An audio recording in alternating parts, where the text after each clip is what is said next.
여러분, 살다 보면 우리가 항상 뭔가를 생각하고 살아요. 또 뭔가를 바라보고 살고, 또 뭔가를 또 막 어떤 목표를 향해서 가고 그렇습니다. 지금 여러분은 무엇에 관심을 갖고 있습니까? 어떤 분은 뭘 살기 위해서 애를 쓰는데 자식의 직업에 항상 관심이 있다 보니까 거기에 항상 눈이 돌아가는 겁니다. 어느 분이 이런 얘기를 했어요. 그분은 꽃가게를 운영하는 분인데 제법 크게 운영을 합니다. 거기에 많은 시간을 투자해서 어느 정도 성공도 했고 그래요. 그러니까 이분의 관심사는 항상 지나가면서 꽃을 봅니다.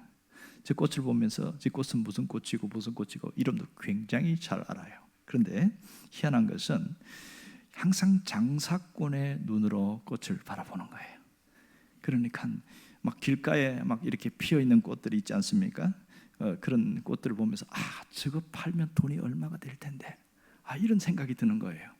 저거 아마릴리스 이런 거, 수선화 이런 거는 굉장히 좋을 텐데, 그런 생각을 하고, 특별히 뭐 흔히 널려 있는 것도 어떤 이제 중개상을 통해서 가져오면 제법 돈이 많이 든답니다. 일반 자연에 있는 것도. 그래서 이런 것이 관심 갖다가 가만히 있다가 내가 지금 뭘 보고 살지? 자기가 항상 장사꾼의 눈으로 보니까 모든 게 돈으로 보이고 모든 게 그렇게 보이는데 그 마음을 내려놓기 시작한 거예요. 욕심을 버린 거죠. 그러고 나니까 달리 보이더래요. 꽃들이 아름답게 보이더랍니다. 야, 참 좋다. 데이지가 피어있는 게 참 보기 좋다. 이렇게 보이더라는 거예요. 여러분들은 무엇이 보입니까? 여러분, 꽃병에 꽂힌 화병, 여러분 꽃을 보시죠. 화병에 꽂힌 것, 이런 거 보면 그것은 한두 사람을 위해서 있는 거죠. 그런데 이 화병의 꽃처럼 그렇게 나만을 위해서 즐기는 꽃보다는 모든 사람이 즐기는 그런 꽃이 참 좋습니다. 그래서 우리는 그런 것을 어떤 자기를 위해서 소유하기보다는 함께 보려고 하는, 그래서 어떤 분들은 그림이나 이런 것도 전시를 하고 같이 즐기자 이런 표현을 하고, 어떤 분은 전시장을 하는데 무료로 하더라고요. 보통 이제 미술 같은 거 전시장 가면 좀 비싸더라고요. 가서 제가 한번 티켓을 줘서 가봤는데 무슨 그림인지 이해를 못하겠어요. 왜냐하면 저는 그림에도 상당히 문외한이거든요. 어떤 분은 한참을 바라보고 있는데 그 그림이 그 그림인데 거기서 10분 동안 가만히 쳐다보고 있어요. 그래서 저 사람은 무슨 생각으로 볼까? 그러니까 그림을 볼 줄 아는 사람은 거기서 많은 것을 생각하는 모양입니다. 여러분, 이 꽃 하나 별것 아니지만 이것이 얼마나 생명이 강한가 아시지요? 오늘 그림 보면 제가 보니까 길바닥에 깜짝 놀란 거는 그 아스팔트를 뚫고 꽃이 올라와 피는 걸 보아서 깜짝 놀랐어요. 와, 생명력 대단하다. 어떻게 그 강한 아스팔트를 뚫고 그 틈을 삐치고 와서 꽃을 피울까? 이런 일들을 보는데요, 어떤 분이 그런 얘기를 하는 거예요. 이 강한 생명력을 보면서 자기가 너무 힘들고 어려워서 확 죽어버릴까 그렇게 낙심되고 좌절이 됐는데 그 꽃을 30분을 가만히 쳐다봤대요. 거기에서 영감을 얻었고 내가 굉장히 위로를 받았다 그러는 겁니다.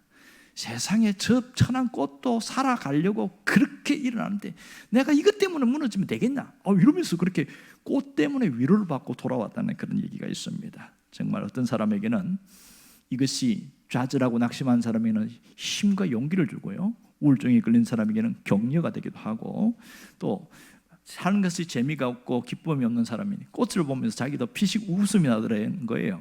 그러니까 나도 꽃처럼 이렇게 웃음을 선사하는 사람 되면 좋겠다, 그런 마음으로 또 이렇게 하루를 살아가고 그러더라는 겁니다. 여러분, 비록 보잘것없는 꽃이라 할지라도 그것이 하나님이 만든 것이라는 것을 아는 사람은요, 그걸 귀하게 여기고 누릴 줄 압니다. 이 세상의 자연은 하나님이 만드셨잖아요. 하나님이 만드신 것 중에 가장 절정에 이르는 게 뭐냐면 사람이었어요. 희한하죠? 보면 하나님이 이 세상을 만들 때에 몇 가지 특징이 있어요. 천지 창조의 과정에 보면 창세기 1장을 보면 첫 번째는 아무것도 없는 데서 만들어내셨어요. 무에서 유로 만들어내는 이런 일들이 있었습니다. 그리고 여기저기 질서가 없이 무질서, 혼돈과 복잡한 그런 공허 속에 있었는데 이것을 하나하나 질서 있게 만든 것이 창조의 특징입니다. 그리고 하나는 어떤 정해진 어떤 법칙이 있는데 그게 뭐냐면 하나님이 만드실 때에 6일간 창조했잖아요. 그래서 첫째 날부터 셋째 날은 틀을 만들었어요. 그리고 넷째 날부터 여섯째 날은 거기다가 내용을 채우기 시작했습니다. 천지 창조가 아주 조화롭게 이 틀 속에 구성되어 있습니다. 여러분 첫째 날이 뭐예요? 빛을 만들었죠. 빛을 만들었으니까 넷째 날에 뭐가 생길까요? 그 속에 채우니까 해와 달과 별이 생긴 거예요. 그러니까 지구 우주에 있는 별은 넷째 날 만들어졌은 걸 알 수 있겠지요. 둘째 날에는 뭐예요? 이렇게 확 쪼갰잖아요. 하늘과 바다로 쪼개지니까. 그 다음에 하늘이니까 새가 생기고, 다섯 날에는 그 다음에 바다에는 물고기가 나오고, 이렇게 하나님이 분리시켰습니다. 그리고 셋째 날에는 땅이 이렇게 솟아났지 않습니까?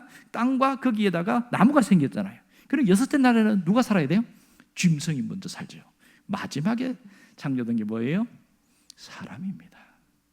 근데 하나님이 사람을 만들 때 오늘 성경에 보면 굉장히 특이하게 나눴어요. 26절을 보니까 뭐라고 그러냐면 하나님이 이르시되 우리의 형상을 따라 우리의 모양대로 사람을 만들고, 이렇게 이야기해놨어요. 하나님이 우리의 형상과 모양으로 만들었다. 이게 참 좀 이해가 안 될 수 있어요. 왜냐하면 이게 처음 성경을 읽는 사람들은 이게 무슨 뜻인지 이해가 안 돼요. 어디에 초점을 만들었을까? 가만히 보면 하나님이 사람을 만들 때 과학적인 환경과 정서적인 환경 두 가지를 하나님이 동시에 만든 다음에 하나님 드디어 사람을 하나님이 이렇게 만들었다는 겁니다. 여러분, 과학적인 환경이 뭔지 아세요? 산소, 물, 식량, 그리고 추위나 더위 이런 것 하는 모든 것을 환경을 딱 만들어 놓고, 그 다음에 정서적인 환경은 뭐냐면 참 보기 좋다, 빛깔, 그 다음에 모든 것이 조화롭게 하고 이게 있을 때 편안하게 하는 이 정서적인 환경을 만들었습니다. 물고기를 키우는 분들을 보면 꼭 이런 것 같아요. 하나님이 창조할 때하고 비슷해요. 자, 보세요. 의항을 큰 걸 사왔어요. 거기다가 이제 물고기를 이제 바로 집어넣는 사람 아무도 없지요. 거기다가 뭐 합니까? 큰 의항에다가 뭘 준비해요? 과학적인 환경을 만들지 않습니까? 뭐 해요? 먼저 산소 공급기 넣고, 그 다음에 이 조절기 있죠? 자동 온도 조절기, 이거 반드시 있어야 됩니다. 그리고 형광등 불빛이 들어와야 되고요. 그리고 거기다가 자동 정화장치, 산소가 공급돼야 되니까. 그리고 거기다가 불을 넣고, 그다음에 이렇게 딱 과학적인 환경을 만들어 놓고 거기다가 이제 물을 넣잖아요. 근데 그냥 넣지 않잖아요. 바닥에 뭐부터 깔습니까? 물 넣기 전에 왕모래를 깔잖아요. 왕모래를 깔고 예쁜 물풀도 심어놓고 거기다가 투명한 유리구슬도 넣고 동글동글 생긴 것 같고 이렇게 동굴 비슷하게 이런 것도 만들어 놓고, 그런 정서적인 환경을 딱 만들어 놓고 마지막 물 채우잖아요. 그리고 이 봉지, 하얀 이 비닐봉지에 담긴 이 물고기 열대어나 이런 것을 바로 집어넣는 사람 아닙니다. 똑똑한 사람은요 그대로 그 의항 속에다가 넣고 1시간 동안 기다립니다. 왜 그러냐면 바로 넣으면 온도가 다르기 때문에 물고기가 스트레스를 받는다는 거예요. 그러면 병에 걸리기도 하니까 1시간 딱 지나면 온도가 똑같아진다는 겁니다. 그런 다음에 탁 떼서 고기에 딱 넣어주면 잘 돌아다닌다는 거예요. 그러니까 한 사람의 의항을 세워서 열대어를 기를 때에도 과학적인 환경과 정서적인 환경을 잘 만듭니다. 이렇게 하듯이 하나님도 그렇게 하셨다는 거예요. 자, 여러분, 여기 보면 이렇게 환경을 만들어 놓고 이 의항의 주인이 무슨 마음일까요? 자, 여기는 너희들의 공간이니까 마음껏 살아. 누구의 구애도 받지 않으니까 행복하게 잘 살기만 해라. 이게 주인의 마음이잖아요. 그러니까 하나님도 그랬습니다. 하나님이 우리가 어떻게 살기를 원하느냐, 성경을 찾아보니까 깜짝 놀랐어요. 보니까 내가 오늘 네 행복을 위하여 이렇게 써놨어요. 그러니까 처음 만들었던 모든 창조에는 뭐냐면 우리의 행복을 위해서구나. 신명기 33장에 또 이런 얘기 나옵니다. 이스라엘이여, 너는 행복한 사람이로다. 그리고 결국은 하나님이 우리를 이 천지 창조의 모든 원형은 뭐냐면 우리를 행복한 사람이 되기 위해 드는 것을 알 수 있습니다. 그래서 27절에 보니까 우리 하나님이 자기 형상, 곧 하나님의 형상대로 사람을 만들었다, 이렇게 말합니다. 근데 거기에 남자와 여자가 있었다, 이런 얘기를 하고 있어요. 자, 여기서 가장 고민이 뭐냐면 형상입니다. 형상이라는 것은 뭡니까? 형체가 있는 것을 얘기하잖아요. 그런데 하나님이 형체가 있습니까? 없습니까? 없어요. 좀 교회 다니는 분들은 잘 압니다. 하나님은 영이시기 때문에 어떠한 형체도 없다, 그걸 잘 알거든요. 그런데 형상을 따라 만들었다는데 도대체 하나님의 형상이 어떻게 생기냐는 거예요. 답답하다는 거예요. 질문이 많습니다. 여러분, 형상이, 우리가 일반적으로 생각하는 형상이 뭔지 아세요? 가장 많이 볼 수 있는 게 뭡니까? 초상화입니다. 초상화. 저분이 아주 진짜 사람 보고 그대로 스케치라는 초상화인데요, 어떤 분이 정말 부부 초상화를 탁 해갖고 그려놓은 걸 봤는데요, 어떻게 진짜 살아있는 것처럼 그려놓은 거예요. 와, 실력이 좋기도 좋구나. 이 초상화를 보면 진짜 사람이 있다는 걸 알 수 있죠. 또 하나는 뭔지 아세요? 지폐입니다. 여러분, 우리가 항상 쓰고 있는 만원권과 5만원권을 보면, 만원권에는 세종대왕이 계시고요, 5만원권에 신사임당님이 계십니다. 그래서 아주 귀하게 여기잖아요. 왜냐하면 비싸니까. 그래서 이 보면, 아, 저분들이 옛날에 살아있었구나, 이걸 우리가 안단 말이에요. 그죠? 또 뭐가 있냐면 동상이 있어요. 여러분, 광화문에 가면 어떤 동상이 있는지 아십니까? 큰 칼 옆에 찬 이순신 장군이 계십니다. 이 광화문에. 그러면 저분은 옛날에 역사적으로 살아 계신 분이다, 이렇게 알고 있어요. 이게 형상이거든요. 이 형상은 어떤 진짜는 아니지만 저분이 있다는 것을 인정하는 것이 형상입니다. 그분을 모델로 만들었으니까요. 그렇다면 하나님의 형상을 따라 사람을 창조했다는 게 무슨 말일까요? 그것은 하나님의 본체를 모방해서 만들었다, 그런 뜻이에요. 하나님의 본체를 모방해서 만들었다. 근데 답답하면 여전히 남아있어요. 그럼 도대체 하나님의 본체가 뭐냐는 거예요. 하나님의 본체. 왜? 하나님은 외형이 없단 말이에요. 그러니까 본체가 뭔지 답답해하는 거예요. 여기서 한 번 더 조금 기다리세요. 사람이 하나님을 닮은 존재로 만들어졌다는 거예요. 이게 하나님의 형상이라는 걸 먼저 인식하고 가야 됩니다. 하나님이 사람을 만들 때 누구를 닮은 존재예요? 하나님을 닮은 존재. 천사는 하나님을 닮았을까요? 안 닮았을까요? 안 닮았습니다. 짐승들은요, 안 닮았죠. 유일한 것은 사람이었습니다. 자, 그러면 그 본체라는 말이나 형상이라는 말이 뭐냐면 하나님이 갖고 있는 고유함입니다. 여러분, 어떤 사람 보면 하나님의 형상이 모든 사람이 있는데 거기는 의로운, 정의로운 사람, 착한 사람, 그다음에 뭔가 남을 도와주고 봉사하고 이런 사람이 있잖아요. 그것이 다 하나님이 갖고 있는 내적인 형상이란 말이에요. 내면적인 거. 그러니까 그것은 누구한테 왔냐? 하나님에게서 온 거예요. 믿는 사람이든 믿지 않는 사람이든 그렇게 누군가를 도와주고 싶어하고 누군가를 이끌어주고 하는 이 모든 것은 하나님께 왔다는 겁니다. 이게 하나님의 형상이고요. 그러면 내면만 있는 게 아니고 외형적인 것도 있습니다. 여러분, 언어는 누구에게서 온지 아세요? 언어의 출발은 어디인 줄 아세요? 성경에 보면 하나님의 별명이 뭐냐면 말씀하시는 하나님, 그랬습니다. 언어가 하나님에게서 왔다는 거예요. 그리고 우리 몸이 원래 몸은 몸에 영광의 형체가 있었어요. 그러니까 무슨 말이냐면 영광이 있다는 말은 빛이 났다는 얘기죠. 그러니까 아담과 하와가 그 선악과를 먹기 전에는 이 몸이 영광의 광채가 나니까 부끄러운 줄 모르는 거예요. 벌거벗었지만. 왜? 그 영광의 광채가 휘두르니까 전혀 못 느끼는데 선악과를 따먹는 접시 그 영광이 싹 사라지니까 어때요? 그들이 벗은 줄 알고 부끄러워하였더라, 이렇게 돼버린 거거든요. 그 뭐예요? 하나님이 갖고 있는 형상이 일부가 확 파괴돼 버린 거잖아요. 그러니까 우리 내면에도 하나님의 형체가 있고 형상이 있고 외적인 부분에도 있었다는 것을 알 수가 있는 거죠. 이런 것을 보면 하나님의 원형이 있지만 인간이 그것을 파괴해버린 것이 문제였던 것이죠. 자, 여기서 놀라운 건 뭐냐면 하나님의 형상을 통해서 뭘 알 수 있냐? 하나님의 존재하심을 알 수 있습니다. 하나님의 형상으로 우리가 만들었다는 것은 그분은 존재하신다, 살아계신다는 것을 알 수 있는 것이죠. 우리가 이순신 동상을 보면서 그분은 역사적 인물이야, 신사임당과 세종대왕을 그 지폐를 보면서 이분은 살아계시던 분이야, 존재를 인정해 주는 거잖아요.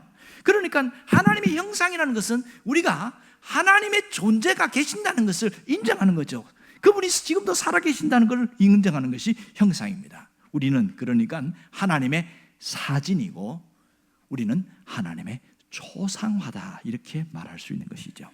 지금도 믿음의 사람들, 믿음으로 사는 사람들을 통해서 하나님의 살아계심이 나타날 때가 많습니다. 가끔 보면 그런 일이 있지 않습니까?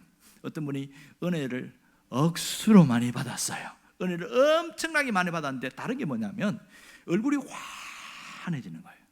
얼굴이 환해지고 누구 말처럼 와, 얼굴에 빛이 난다, 이런 경우가 있습니다. 아니, 화장빨 말고요, 속에서 나오는 빛이 나는 거. 그리고 뭐가 달라진 줄 아세요? 말이 달라져요. 전에는 말이 사납고 날카롭고 비판적이고 부정적이고 막 그랬는데 이 얼굴이 환해지면서 말이 너무너무 부드러워지는 거예요. 내가 부드럽게 해야지가 아니라 자연스럽게 달라지는 게, 이게 하나님의 형상이 조금 회복된 사람이 나타나는 특징인 것이죠. 그래서 하나님은 우리에게 뭘 원할까요? 하나님, 잃어버린 그 하나님의 형상을 회복해라. 이것이 오늘 우리에게 주시는 메시지입니다. 잃어버린 하나님의 형상을 회복하며 살아라. 여러분, 함께 사는데 내가 하나님의 형상을 조금 회복했어요. 그러면 막 싸우다가도 어떻게 합니까? 이해해 주죠. 그럴 수도 있지. 용납하는 마음이 생깁니다. 때로는 막 짜증이, 막 조그만 일에 짜증이 나요. 그러다가도 하나님의 형상이 회복되면 내 짜증이 싹 내려가요. 여러분, 짜증이 나면 누가 제일 괴로운 줄 아세요? 짜증 나는 내가 제일 괴로워. 그걸 몰라. 옆에 사람도 괴롭지만 내가 제일 괴로워. 그런데요, 하나님의 형상이 회복돼야 우리가 새로워집니다. 그러나 우리의 현실은 하나님의 형상이 크게 훼손되어 있습니다. 믿지 않는 사람이든 믿는 사람이든 형상이 훼손된 건 똑같습니다. 하지만 차이점은 믿음을 가지는 사람은 점점 하나님의 형상을 회복하려고 애를 쓰고 있어서 달라지는 것이죠. 달라지는 거예요. 인간의 불행이 어디서 온 줄 아세요? 하나님의 형상을 잃어버렸기 때문입니다. 일부는 남아있지만 많은 부분이 파괴되어 있어요. 진실해야 되는데 거짓이 가득하고, 의로워야 되는데 불의가 가득하고, 그리고 착해야 되는데 절대로 착하지 않는 거예요. 살아온 거예요. 그리고 자기 자랑하고 교만하고, 이거 왜 그래요? 다 하나님의 형상이 파괴됐기 때문에 나타나는 나쁜 모습인 거죠. 형상이 회복되면 어떨까요? 완전히 달라지기 시작하는 거예요. 저 사람 달라졌다 그러는 거예요. 교회 다니더니, 예수 믿더니 사람이 달라졌다. 사람이 진짜 달라진 모습이 나타나는 거예요. 얼굴빛에서 달라지고, 말하는 표현에서 달라지고, 막 어떨 때는 저거 포장하는 거 아니야? 저거 일부러 우리한테 뭐 하려고 가짜로 그런 거 아니야? 근데 가만히 보니까 한 일주일이 지나고 한 달이 지나고 3개월이 지나도 똑같은 거예요. 그럼 이 사람 달라진 거 맞지요? 이거 이 사람 지금 뭐가 회복됐어요? 하나님의 형상이 점점점 회복되어진 거잖아요. 여러분, 하나님의 형상이 회복된 게 얼마나 중요한지 아세요? 하나님의 형상을 잃어버린 것은 마치 이런 것 같아요. 나무가 잘 자라다가 갑자기 태풍이 확 불었어요. 세게 불었어요. 그러니까 뿌리채 흔들리는 태풍이 불면 어떻게 됩니까? 태풍이 불면은 그 태풍에 나무가 확 휘어지잖아요. 나무가 휘어집니다. 이 휘어진 나무 한번 보세요. 그래서 태풍이 지나갔어요. 나무가 휘어지다가 내가 이제 정신 차렸다, 태풍 지났으니까 돌아와야지 하고 싹 본래대로 돌아온 나무 있습니까? 없어요. 왜냐하면 자기는 다시 돌아올 수 있는 힘이 없어. 뿌리가 뽑혔기 때문에. 비스듬하게 해서 생명력이 있으니까 어떻게 해요? 살려고 막 올라갑니다. 그러면 휘어진 채로서 쭉 자라니까 보기가 어때요? 별로예요. 그런 것이 가로수로 있으면 어떻게 합니까?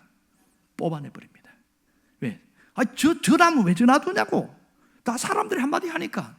안 그래도 좋은 나무가 많은데 왜 저렇게 삐딱하게 있는 저 나무를 왜 놔두냐고. 싹 뽑아버립니다.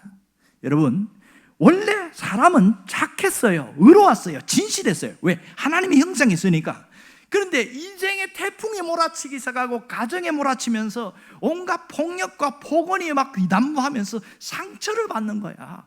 사회에 나가서도 너는 못난 놈이고 너는 없는 놈이고 너는 가는 놈이고 뭐 자꾸 눈에 보이는 것 같고 자꾸 상처를 주니까 자꾸 삐뚤어지기 시작하는 거예요. 나무가 삐뚤어지듯이. 그러면 하나님의 형상이 점점 파괴되기 시작하니까 내가 나도 모르게 점점 휘어진 나무처럼 자라가는 거예요. 자기는 몰라.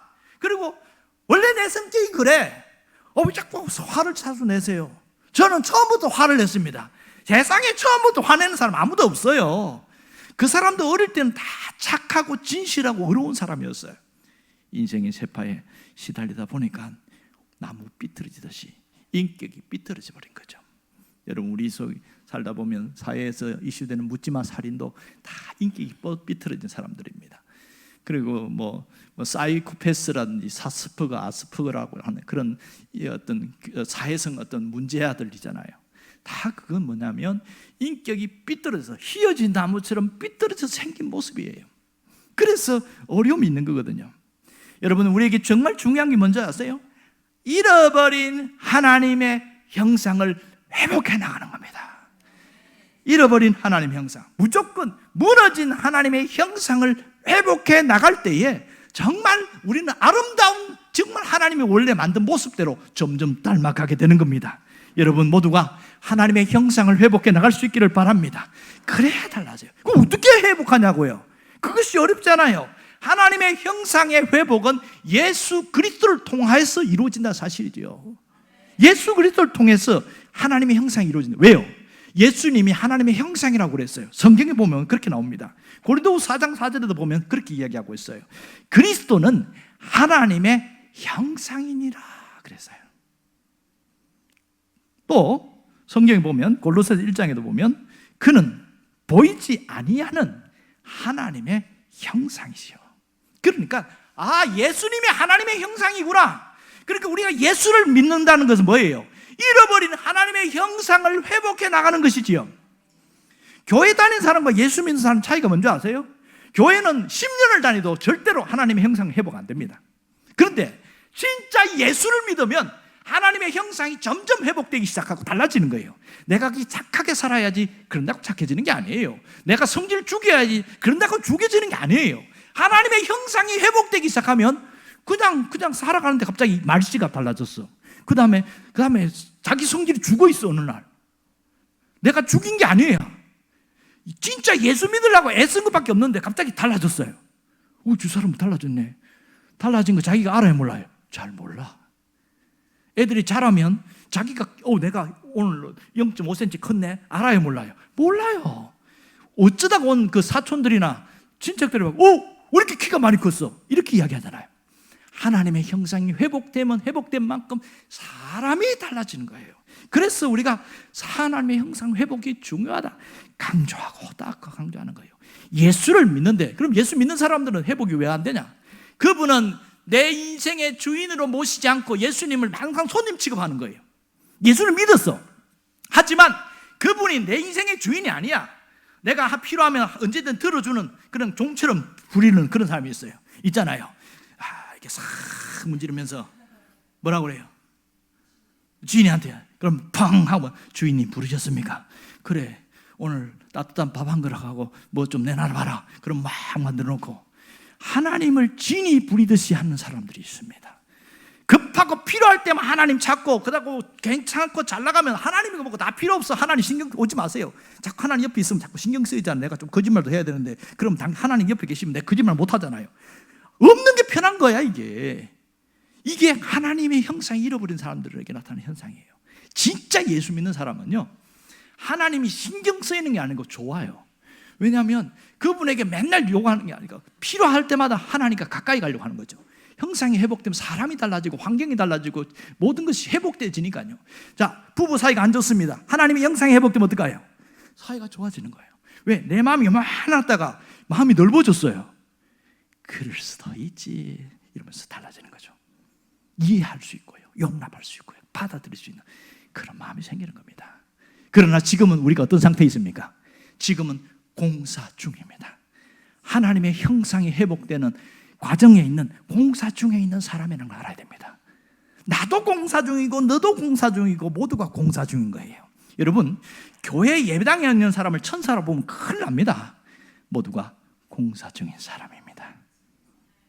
이건 아멘이 안 나오네. 아닌가 봐. 나 천사인데 왜 하나님 그래요? 목사님 왜 그러세요? 그런 분은 없죠. 보세요. 어떤 분은 공사가 엄청나게 많이 필요한 사람이 있고요, 어떤 사람은 공사가 조금만 하면 되는 사람, 그 차이만 있는 거예요. 그러니까 성질을 바락바락 내고 막 입이 걸치고 하면 저분은 공사가 많이 필요하구나. 그렇게 보면 어때요? 마음이 좀 넓어지지 않겠어요? 저 사람 왜 저래? 그거는 몰라서 그래. 잘 믿어보려고 예배당에 나온 거잖아요. 내가 인생이 망가지고 힘드니까 그래도 뭔가 하나를 붙잡아가지고 나서 회복해보려고 나왔잖아요. 그런데 나왔는데 아직 회복됐어요? 회복 중이에요? 회복 중이잖아요. 공사 중이거든. 그러니까 공사 중이니까 통행에 불편을 드려서 죄송합니다 한마디만 하면 되는 거예요. 내가 공사 중인데 통행에 불편 드려서 죄송합니다. 얘기하다가 갑자기 마음이 시험 들고 마음에 상처받고, 너 때문에 상처받아서 다시는 너 보나보라. 그래갖고 핸드폰 거절을 딱 해버리고 말이야. 이게 왜 그래요? 공사 중인데 그걸 몰라서 그래. 여러분, 우리는 공사 중이라는 걸 알아야 됩니다. 그러나 분명한 건 뭔지 아세요? 공사 중이지만 아직도 우리 안에는 하나님의 형상이 있습니다. 비록 조금 고장이 났지만 하나님의 형상이 존재한다는 사실이에요. 여러분, 자동차가 고장나면 어디로 가야 됩니까? 카센터 가야 돼. 카센터 가야 돼. 저분 카센터 하고 옵니다. 고장나면 저 집에 가면 잘 해줍니다. 왜요? 가면 기가 막히게 깨끗하게 도색까지 나왔고 새 차로 나와요. 사람이 고장나면 어디로 가야 돼요? 공장에 가야 돼. 하나님의 공장에 와야 싹 깨끗하게 수리가 되는 거예요. 근데요, 아무리 고장난 사람이라 할지라도 하나님 앞에 가서 고침만 받으면 새 차처럼 달라집니다. 그래서 예배당에 오는 거 아니겠어요? 여러분, 이게 진짜 예수 믿는 거란 말입니다. 내 안에 고쳐야 되는 이 고장난 것들을 싹. 근데 사람들이 자꾸 그걸 뭘로 고치려고 하냐면 돈으로 고치려고 그래. 돈으로 고치는 게 한계가 있지. 어느 정도 고칠 수 있지만 그 다음에 못 고치거든요. 어떤 사람은 가우 잡는 거 있죠. 이건 뭐라고 그래요? 자꾸 뭔가 가우 잡으려고 이걸로 자꾸 고치려고 그래. 그것도 한계가 있어요. 이게 진짜 고칠 수 있는 건 하나님밖에 없습니다. 그런데요, 진짜 못 쓸 사람도요, 하나님이 딱 고쳐놓으면 완전히 새 차처럼 달라진다는 걸 알아야 됩니다. 왜 하나님의 형상 회복이 중요하다고 강조하는지 아세요? 왜 그런지 아세요? 오늘 28절에 보면 뭐라고 했습니까? 그들에게 복을 주시며 그랬습니다. 하나님이 그들에게 복을 주시며. 무슨 얘기예요? 복을 주신다는 말은 굉장한 것이 포함되어 있는데 뭐냐면 우리를 행복하게 살게 하시며, 이렇게 했어요. 하나님이 우리를 창조하신 목적이 뭐예요? 우리가 행복하게 사는 게 하나님의 목적이에요. 여러분, 하나님이 우리를 이렇게 예수 믿게 하는 이유는 뭐예요? 왜 고치려고 그래요? 내가 행복하게 살기를 원하시는 거예요. 왜? 고장이 났으니까 불행하게 살잖아요. 고장이 났으니까 자꾸 싸우면서 살잖아. 그런데 쫙 고침받으니까 어때요? 내 마음이 행복하고 옆 사람에게 행복을 나눠주고, 그러니 행복 바이러스가 싹 퍼지니까 가는 곳마다 행복한 거야. 가는 곳마다. 이게 얼마나 귀한 일입니까? 하나님이 우리에게 그래서 행복했으면 좋겠다. 아까 그랬잖아요. 의왕 물고기에다가 이렇게 탁 놓고 이 주인이 뭘 바랄까요? 너 아무 걱정 관심 없이 행복하게 살아. 필요한 것은 내가 줄게. 음식 내가 채워줄게. 너는 그냥 여기서 즐기기만 하면 돼. 이게 주인의 마음이잖아요. 그리고 새끼 놓고 무럭무럭 자라라. 그게 성경이 뭐예요? 생육하고 번성하여 땅에 충만하라, 이렇게 이야기하거든요. 우리가 행복하기를 원하니까. 하나님이 이렇게 형상을 만들고 회복하기를 원하는 거, 행복을 위하여, 이걸 잊지 않기를 원합니다. 여러분, 어떻게 행복합니까? 행복하기를 원하는데요, 이 행복을 사람들이 모든 사람이 추구하고 있어요. 놀라운 것은 미국의 하버드 대학에도 행복연구소가 있고요, 우리나라 서울대학에도 행복연구소가 있어요. 사람이 어떻게 하면 행복하게 살 수 있을까, 그걸 연구하고 있어요. 행복연구소. 그랬더니 똑같이 두 곳에서 똑같이 연구한 결과가 공통점이 뭔지 아세요? 관계에 있다. 행복은 관계에 있다, 이렇게 하는 거예요. 좋은 관계. 관계가 좋아지면 사람이 행복해지더라. 이렇게 이야기하고, 와, 놀랍지 않습니까? 근데 서울대학에서 그래서 어떻게 하면 행복합니까? 이렇게 했더니 우리나라는 특이하게 깜짝 놀란 게 있어요. 돈이 행복이다, 이렇게 나왔어요. 돈이 행복이다. 이거 뭐지 이거? 돈이 있어야 행복하다는 거야. 그래서 그런 얘기가 나와서 이제 돈이 있는 사람들에게 이제 대상으로 또 이렇게 설문조사했어요. 당신은 지금 행복하십니까? 이렇게 물었어요. 그랬더니 고민하는 거예요. 내가 지금 행복한가? 안 행복한가? 또 물었어요. 무엇이 행복이라고 생각합니까? 돈이 있는 사람이 뭐라고 그러냐면 관계가 좋아지는 것이 저는 행복이라고 생각합니다. 공통점이 그런 거예요. 깜짝 놀랐어요. 돈이 없는 사람은 정말 돈이 필요하니까 돈이 있어야 행복하다 이렇게 느끼지만 실상 돈이 가진 사람들 보니까 그거는 일시적인 것이고 진짜는 관계가 좋아져야 행복하다 이렇게 느끼더라는 거예요. 그러니까 미국에서 느끼는 그 사람들이나 한국 사람들이나 똑같더라 그런 얘기를 하는 거예요. 여러분, 부모와의 관계가 좋으면 행복합니다. 부부와의 관계가 좋으면 행복합니다. 그리고 가까운 내 지인과의 관계가 좋으면 굉장히 행복해요. 그 사람 어떤 일로 틀어질 뻔해 마음이 우울합니다. 절대 행복할 수 없어요. 여러분, 이 세상은 불행은 뭐예요? 관계가 틀어지는 게 불행입니다. 그러나 하나님의 형상이 회복되어지면 내 마음에서 이미 관계가 하나님과 회복되겠어요. 그죠? 그러면 무슨 마음이 생길까요? 마음이 좁아져요? 넓어져요? 넓어진다니까요. 여러분, 마음이 좁아진 것과 넓어진 차이점 뭔지 아세요? 마음이 좁혀진 사람은요, 좀 푸세요. 좀 그냥 이해하세요. 나는 죽어도 못해. 내 눈에 흙이 들어올 때까지는 못해. 거품 몰고 넘어지는 거야. 왜 그래요? 마음이 좁아져서 그래요. 이 사람 안에는 불행이 가득한 거야. 그런데요, 하나님의 형상이 싹 회복되니까 똑같은 사람인데, 중간 과정 생략, 똑같은 사람인데 갑자기 난 내 눈에 흙이 들어와도 이랬던 사람이 그러면 해보지 뭐. 말이 달라져요. 말이. 왜 그래요? 하나님의 형상이 회복되니까 이 좁혀진 마음이 싹 넓어지는 거예요. 내가 마음을 넓혀야지 이래도 됩니까? 아니에요. 하나님의 형상이 회복되기를 원합니다. 그 기도만 했어요. 하나님, 내 안에 하나님 형상이 회복되게 해주세요. 그런데 좋아지기 시작하는 거예요. 내가 먼저 좋아지는 거예요. 내가 마음이 행복하고, 그리고 그도 공사 중인데 그도 인간인데 이러면서 마음이 싹 넓어지는 거예요. 이런 은혜가 있기를 원합니다. 여러분, 가장 안타까운 건 뭔지 아세요? 다 알아요. 내가 하나님의 형상 회복된 것도 알아요. 그런데도 계속 우울하고 불행하게 살아가는 사람이 있더라고. 왜 그럴까? 이 설교 들으면 좀 좋아질 텐데 왜 그럴까? 꼭 그런 사람이 있어요. 찾아봤더니 자신에 대하여 상품으로 생각하는 거예요. 상품. 오늘 제목이 뭡니까? 당신은 상품입니까? 제품입니까? 작품입니까? 그랬잖아요. 여러분, 우리는 상품이 아니라 작품이라는 사실을 알아야 됩니다. 이게 하나님의 형상이 회복된 사람이 가져야 될 신앙적 자세예요. 그런데 교회에 나왔고 예수 믿는다고 하면서도 여전히 상품 의식으로 살아가는 사람은요, 행복하지 않아요. 그 사람은 아무리 이야기해도 마음이 막 쪼그러들어갖고 절대로 용납하지 않는 거예요. 내 거야. 자기 중심이고 이기적이고 안 되는 거예요. 왜 그럴까요? 상품이라는 게 뭡니까? 상품은 여러 개가 있는 중에서 이것은 좋고 이건 나쁘고, 그래서 그걸 갖고 따지는 거잖아요. 상품. 근데 작품은 뭡니까? 유일한 거죠. 이것은 포장지가 화려하지도 않아요. 그냥 있는 대로가 귀한 거야. 있는 대로.